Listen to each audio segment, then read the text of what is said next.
The idea for the company started with your son. Can you tell me briefly about this? It did. So 2.5 years ago, I was in the kitchen with my two boys, and one of our boys, David, doesn't eat any refined sugar, any artificial anything, artificial colors or flavors, and he loves interesting things. He was making tea, his brother was making frozen treats, and they were debating over who was going to do what with Mummy, and all of a sudden Joshua said, let's make tea pops, and here we are, 2.5 years later, launching tea pops. Did you start exporting from the get-go? We knew we wanted to export from the get-go. So our goal was really to learn all we needed to do to become export ready and start the process.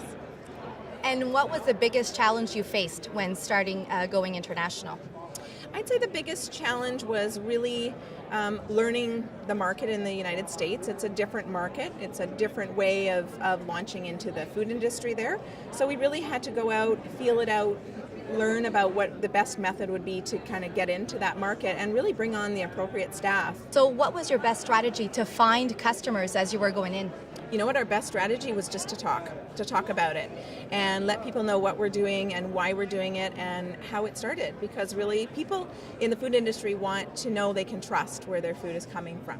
DeeBee's has been getting a whole lot of media attention. How are you able to do that, and do you feel like that has helped grow the business? Absolutely. Part of the three pillars of our company are ingredients, philanthropy, and giving a voice to science.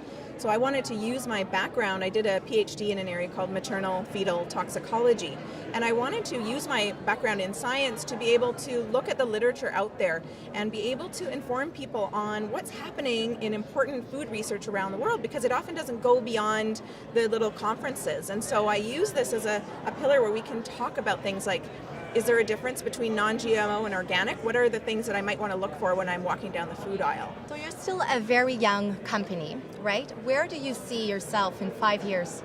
You know what, I see ourselves hopefully across North America.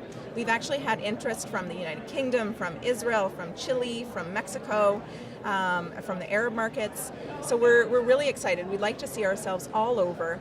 And really our vision, what we'd really love to do, our big goal is to be able to take our whole team and our family, my husband is an ophthalmologist, and have the ability to go different places and restore vision. So that is a big goal of ours, to allow my husband to give his skills in parts of the world where people might go blind because they're not able to do a simple surgery. If you were to leave one insight with someone who wanted to get started, what would it be? Know what you don't know, and admit when you don't know something. I think the first thing I do when I don't know something is say, you know what, I'm not an expert in this area, and I'm going to go seek an expert in this area. And I think that's one of the most important things to do, because if you pretend to know what you're doing, you can get yourself into a lot of trouble. And there are people out there who want to help, so access that help.